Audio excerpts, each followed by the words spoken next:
Hello, and welcome to the Extraneous and Miscellaneous podcast, if you can even call it that.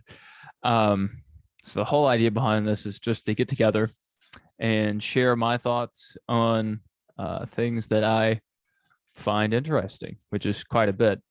Just got back from walking my dog, and so I have thoughts and I'd like to share them. Not necessarily on walking my dog because that's not too interesting, and I don't believe many people would like to hear the gross details of what may or may not have happened, what may have allegedly happened. So I may cover things relevant to current events, things relevant to my career field, or we may have people on time to time just to share stories. And that's something that I would really like to delve into. So if there are people out there, people that are connected to me or not, that would just like to get in touch and talk about their background or even just life stories, that's something I'd be very interested in doing. I believe life is really an opportunity to create stories. Um, we see this all the time in Hollywood, people creating these fictional stories, but some of the most interesting ones happen in our everyday lives. And all these experiences that we go through in life are an opportunity to create these stories. And there are a lot of people out there that have done things that you or I may not be able to imagine. So I'd like to really get in here and get this started. But before we do, I have a word from our sponsor of today's podcast, NordVPN. No, I'm kidding. I do love VPNs and I do love security in general for the cyberspace. So that's something that we may touch on either throughout today's episode or in a future one if I do end up pursuing this. So today I would really like to talk about what's going on in current events in uh, Europe, specifically Ukraine. And it's something that a lot of people are focused on. And there was an issue going in about how accurate our information was. A lot of people didn't anticipate this full-scale assault of Ukraine. And it's particularly troubling because it wasn't just a land grab. It wasn't a minor incursion like perhaps Crimea was, if you remember back to 2014. And so that would have been Barack Obama's second term when Joe Biden was vice president. Now we have the same man back in office for round two, and it seems like they're going to head further into Ukraine and see all of what they can conquest. So it seems like we were just behind, not necessarily behind the eight ball, but we were just way behind on where we should have been in securing the sovereignty of Ukraine. A lot of the sanctions that the White House has recently pushed out, and a lot of people's opinions, including mine, have not gone far enough. Biden himself said that we're going to see how these sanctions affect Russia, and we'll talk in a month. So that's concerning because a lot of the Ukrainian people don't have a month. That's a long time to hold out against such a big country like Russia. Now, there are a lot of misconceptions about Russia that I would like to clear up and point out. Russia isn't a giant evil empire on the likes to be compared to the United States or even China. Russia's GDP is smaller than the state of Texas. We have several times the GDP of Russia. We have a lot more economic assets than they do. And again, their country is wrought with corruption and ruled by a lot of oligarchs.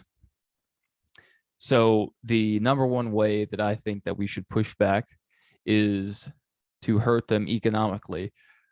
War is a terrible thing. It brings a lot of bloodshed and a lot of heartache. There are a lot of tragic stories already of men having to give their children away, sometimes even to strangers, just to get them to safety, perhaps on the outside of the country. And for those with kids or for those with people near them, that would be very hard to do, to let your family go ahead of you, perhaps to safety, while you have to stay behind and fight for what may or may not be left of your country. And it's a really tragic situation. So Russia, as John McCain once put it, is a mob-run gas station, which John McCain and I may have not seen eye to eye on everything, probably because he's a little bit shorter than I am. So he really wouldn't have seen eye to eye on anything because, well, especially if we were just standing flat-footed and had, perhaps bare feet, I would have just seen right over his head. He wasn't a very tall man. So I don't think we saw eye to eye on anything. But he was correct on this. Russia is a mob-run gas station. Their main export is energy. It comes in the form of oil and natural gas. They also have control of a vast number of natural resources. So that is going to keep them in this fight. Now, even with our sanctions, and we've sanctioned their biggest gas producer, the largest gas company in Russia, that's not good enough because Germany and a lot of other countries throughout Europe are connected to these Russian pipelines and are importing energy in vast numbers. Not only are our European friends and allies doing this, but the United States is as well. We had, I believe, John Blinken came out. Let me background check this. Came out and said that we aren't going to stop our imports of Ukrainian energy. Yes, Anthony Blinken, United States Secretary of State, Anthony John Blinken. He said that we weren't going to stop our purchasing of Russian oil. Now, part of that is so that we don't hurt our own economy. Russia controlling this vast supply of oil and them being involved in this conflict has already seen a sharp increase in oil prices. We're already hurting in that field with our supply chain issues and remnants of the COVID economy healing. Gas prices were already surging. We did release a small supply from our oil reserves, but obviously that's minimal effect. Joe Biden is now permitted a second release from the oil reserves, but the amount being released, historically large as it is still only a fraction of a day's worth of production. So if you think back to 2020, we were heading into an energy independent direction. America had achieved energy independence. That's something that's very important, and once again may play a very important role in this whole conflict in Ukraine and with Russia. So energy independence isn't a xenophobic effort. It isn't to hurt other countries. It's to enable our own prosperity. And especially in times like this, we're not going to be reliant on that Russian energy. So the best way forward, I believe, other than sanctions, will be to ramp up our own production of energy. We once again need to be energy independent. And why this isn't already a thing is beyond me. We had cancellation of the Keystone XL pipeline. Biden administration also stepped in and limited exploratory drilling. And they've imposed so many restrictions on this energy sector that were once again responsible for importing this foreign oil. Now, a part of the U.S., Mexico, Canada trade agreement that Trump had in place, the eventual goal of it was to establish a North American version of OPEC. Now, OPEC is a gathering of many countries over throughout Europe, the Middle East, that control a massive supply of oil. Now, whatever OPEC wants to do really dictates the price of fuel, gas, and these energy commodities. So if we can accelerate our own production, it will limit their power over what we do. Also, Germany has failed in the energy sector tremendously. Germany, they are a proud people, very proud, probably proud to a fault. They have great industry, great production, and they really have the say in what goes down in Europe.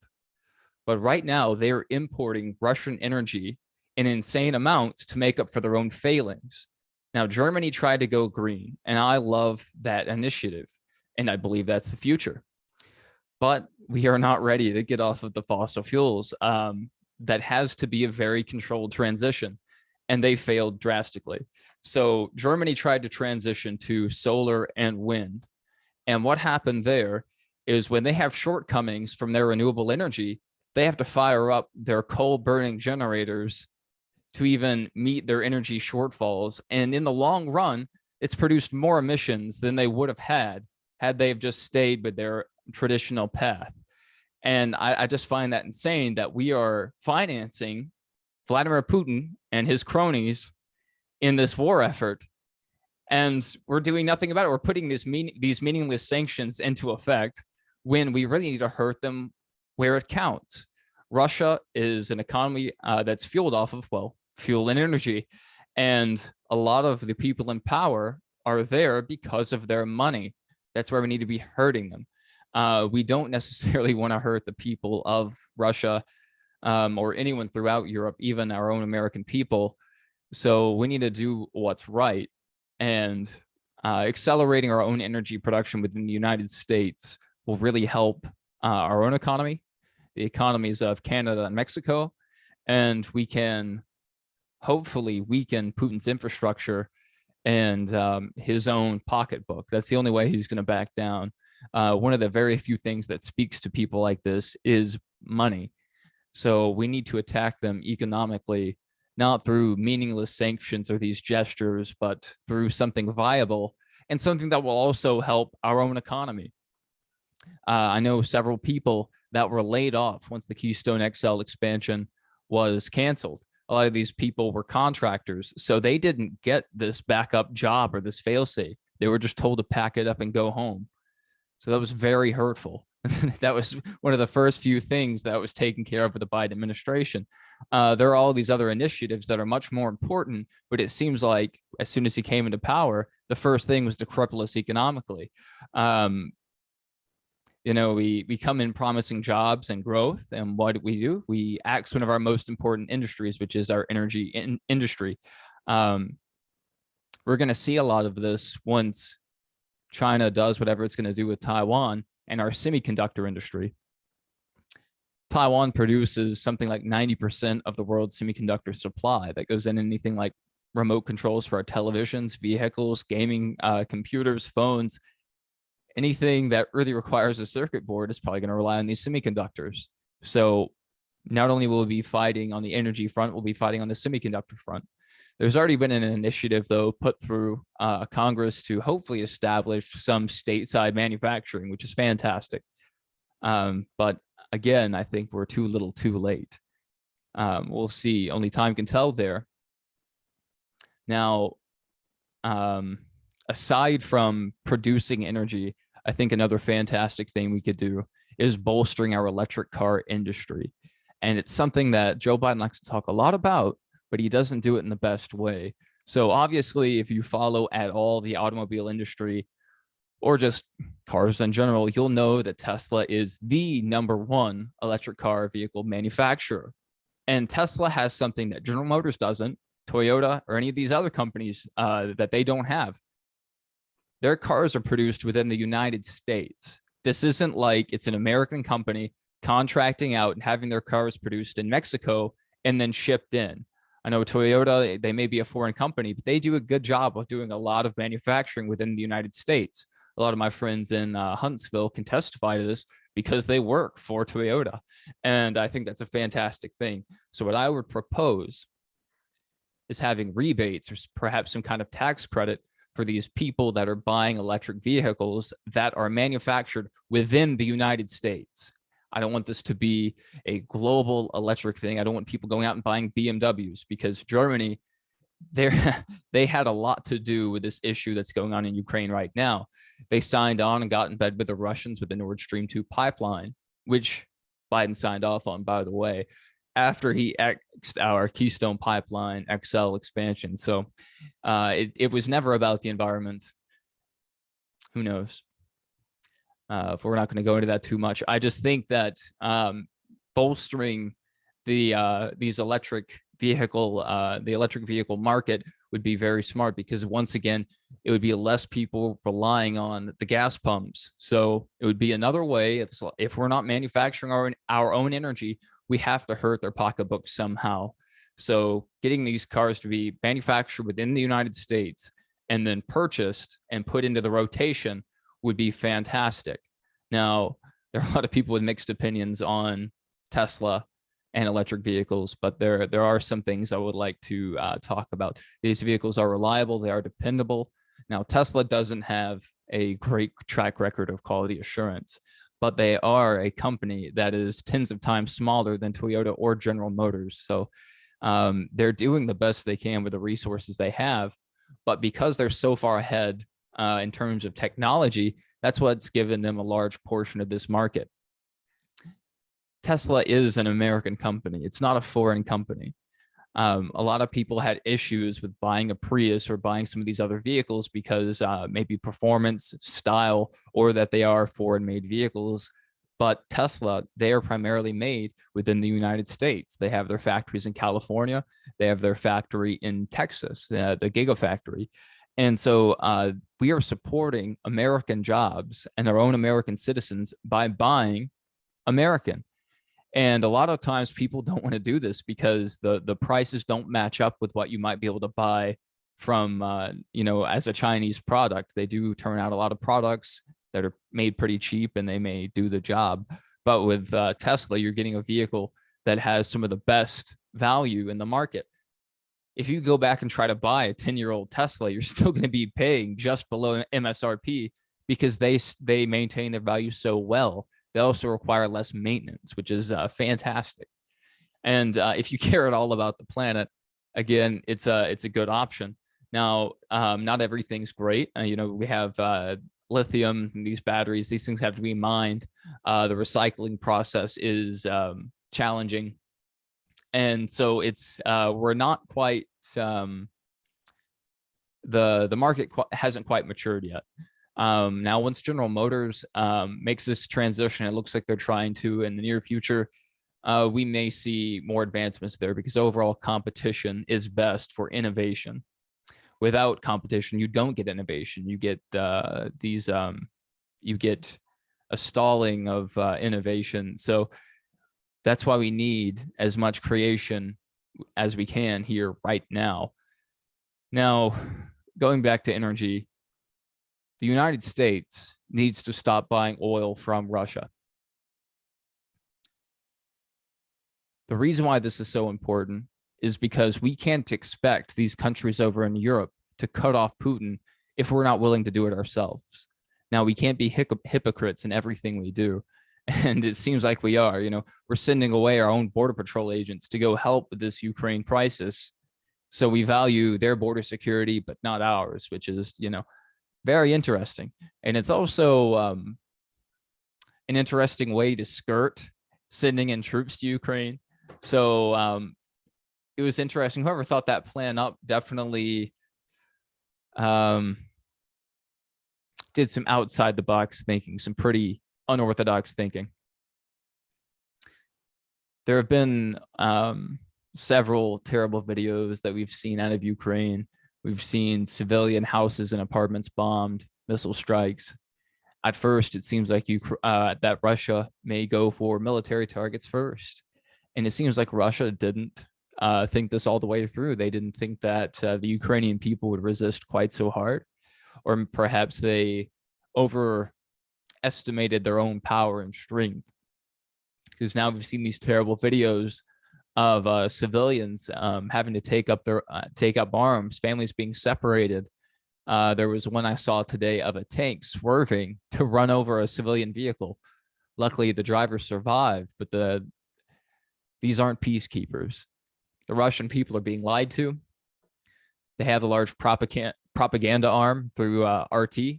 They have some good international coverage, but again, anything state controlled is bound to have some form of bias and propaganda.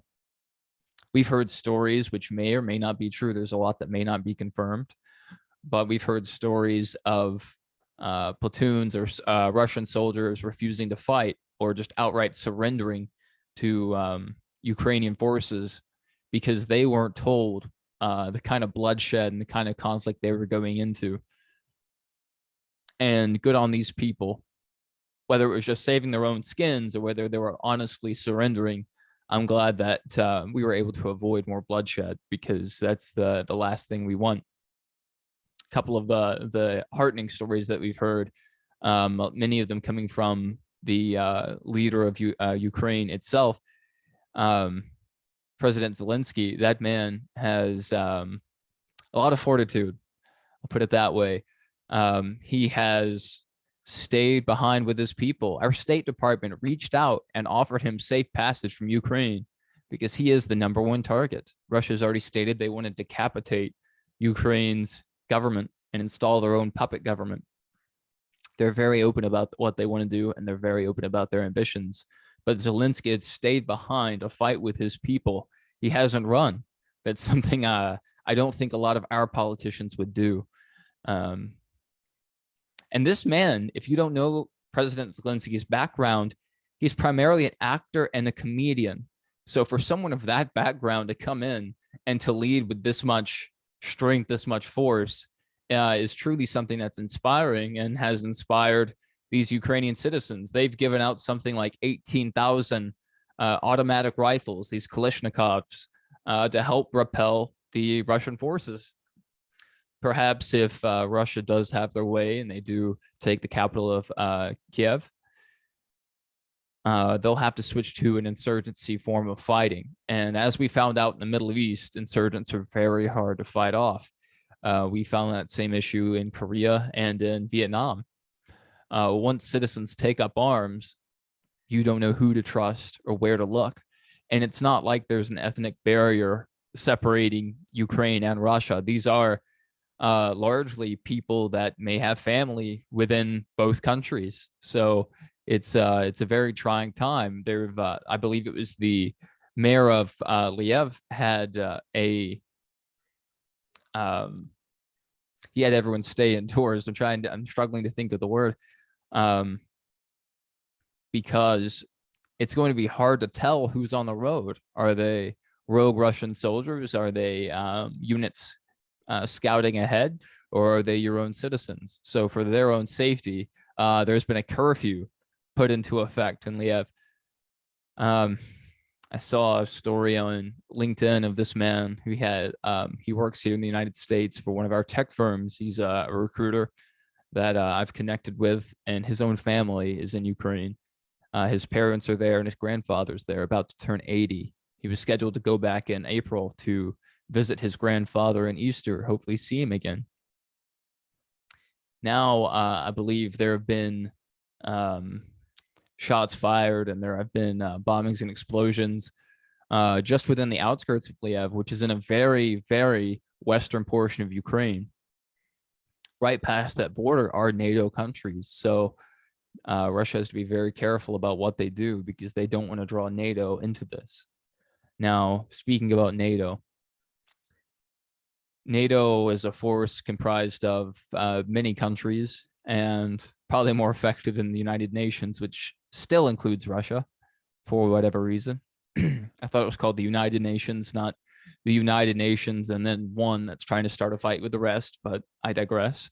But NATO forces are projecting strength, and we do need to support our NATO allies. We were behind in Ukraine. We were very behind, and now we're unprepared for what's coming and then what's ongoing there currently. So we do need to support these people. We have Poland to worry about. We have Romania. We have the Baltic states. Finland and Sweden aren't a part of NATO, but perhaps they need to consider this. They have been threatened by Putin directly. Putin doesn't seem like his cold, calm, calculating self. He's been projecting these threats directly to NATO, to the United States. He's been hinting at nuclear intervention if NATO or the United States decides to intervene. And that's something that only a tyrant or a madman would do. We've kind of had this mutual agreement not to destroy the world, but Putin's threatening nuclear intervention if we decide to stand up for these people's freedoms. That's very bizarre. And it's far from the Putin we usually see. Very stoic, very calm, very calculated. This is a man who grew up within the Soviet Union and served in the KGB itself. He had a large part to do with the upstaging of I believe it was Gorbachev in 91. I cannot remember. Bringing these facts up, perhaps I should research that as well. But he has wormed his way through and strong-armed a lot of people into giving him power. He held power for several years, gave it up, became the, I believe, prime minister, and then back to being president. Now he's in for what seems like he wants it to be his lifetime. And that's a hallmark of a dictator. It's something that we don't want to encourage. We've seen terrible things throughout Ukraine, but we've seen those very, very heroic actions by the people of Ukraine. One of my favorite would be the heroes of Snake Island. And if you've heard of that, they were guards on a border island outside of Ukraine, or inside Ukraine, I guess you could say. And they were threatened by bombing from a Russian warship. And when told to lay down their arms and surrender, well, they told the Russian warship to go away in very direct terms. Now, if you know what I'm talking about, you know the words they used, and I'm not going to repeat that. But they decided to stand their ground, and all 13 men were later killed in the bombardment of the island. There was also a bridge in Ukraine that the Russians were going to use to further their advance. And there wasn't time to remotely detonate this bridge. So one Ukrainian soldier decided to take things in his own hands. He told his unit goodbye. I'm going to do this myself. So he ran out to the bridge and directly detonated these mines to help prevent the advance of Russian troops. So very heroic actions. We heard about a Ukrainian grandmother, an elderly woman, who told Russian soldiers to carry seeds in their pockets. So when they're dead, laying in fields, they'll grow flowers around them. Now, again, there may be translation errors there, but again, very tough. These are strong-willed people. Now, I am meandering a little bit, but that's how this podcast is going to go. That's why it's extraneous and miscellaneous. I may loop back to points earlier. I may or may not. Now, another thing to focus on, aside from kinetic warfare in the Ukraine conflict, would be cyber warfare. Now, for years, we've dealt with incursions from Russia, China, North Korea, and Iran in the form of cyber warfare. The hard thing with cyber warfare is it's hard to kind of place it on a measurement. When does it become an act of war? And it's hard to tell whether these groups are state-sponsored or whether they're private actors. So it's a very difficult place to be. And Russia, as we know, they're very involved in the field of cyber warfare. At what point do we consider their actions acts of war against us or other NATO member states? If you remember the Colonial Pipeline, it was hacked by a Russian-backed group. And that did cripple supply. And so I believe that was in 2021, so last year. And it kind of seemed like a preemptive strike, or kind of a telltale sign of what may be to come here with Ukraine. Now, the surprising thing with Ukraine is the power, the lights, the internet is mostly still on throughout Ukraine. Now, today, Russia did strike oil fields and oil refineries in Ukraine to try to kind of cripple that process. But largely, life in Ukraine is still going on, which has been really interesting, because it's something that we would have considered that would have been knocked out immediately. We don't want social media posts getting out, raising sympathy for the plight of these Ukrainian people. So you would think that Russia would take that out first, but that hasn't happened. So what's the strategy behind that? Has Russia overextended itself? Now, again, I tell you that Russia has a smaller GDP than the state of Texas. So it's really, they're a fly, they're a gnat on the wall. It's something that we shouldn't have to deal with. Our main focus now, aside from Ukraine, needs to be back on Taiwan. China may use this to learn lessons on what they may want to do when they push into Taiwan. China has made commodity deals with Russia to support them to buy coal and other energy resources to help shore up any losses that Russia may have from these sanctions that we put in place. So China and Russia right now are aligned in kind of an axis of evil. But Russia does have a history of turning on its dancing partners. So my hope is that if we put enough pressure on Russia, that they'll either oust Putin, or perhaps we can get his slimy hands pointed in the right direction. Perhaps we can turn and work together to fight our true enemy, our greatest enemy, which is Xi Jinping and the Communist Party in China. It's a very nuanced situation. It's terrible. There are a lot of people throughout Europe. There are a lot of military veterans in the United States that are taking up arms and moving in the direction of Ukraine to help out. And that's fantastic. But there are very many other ways that we can help. There's the Ukrainian Red Cross, I believe UNICEF, and there are many other charities that will help out the Ukrainian military directly. And I know there are a lot of charitable people out there, especially throughout the South. There's something that you may not know, but the southern states do have the highest charitable giving per capita in the United States. It's not somewhere in Silicon Valley. It's not in Hollywood. It's not where these people make millions of dollars. It's in the South, which is largely a poor area. Poor people know what it's like to go without. And so they give when they can. And this is a time where there are people out there that need our help. So if that's something that you feel compelled to do, I would definitely look into it, especially with the Ukrainian Red Cross, as that probably would be the best and most reliable way to help out the people over there. There are charities set up in Poland for these refugees that are coming in. So definitely look at helping out with these refugee camps. There are orphanages within Ukraine that rely on the government for half of their support. So if that's something that you need to look into or want to look into and feel compelled to give to, that would be a great cause, because if the government does turn over, half of these orphanages funding is going to go away. So I believe that's a very honorable cause. But I believe we're going to wrap that up. We kind of meandered all over the place. Didn't really cover much. But in the future, I want to have more of an outline of what I want to talk about, and hopefully stay on topic a little more.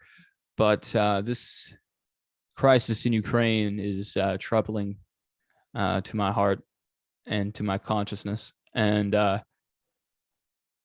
I want to raise visibility to it. And if anyone would like to come on and talk or have a conversation, then contact me directly. It's something I'd be very interested in doing. And maybe we'll continue this conversation on another day. But thank you for joining and listening to my ramblings, the ramblings of a madman. And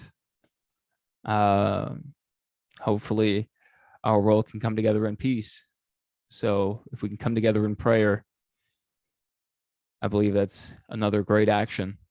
And God above is truly the one person that we can take comfort in, because we know he's watching over all of this.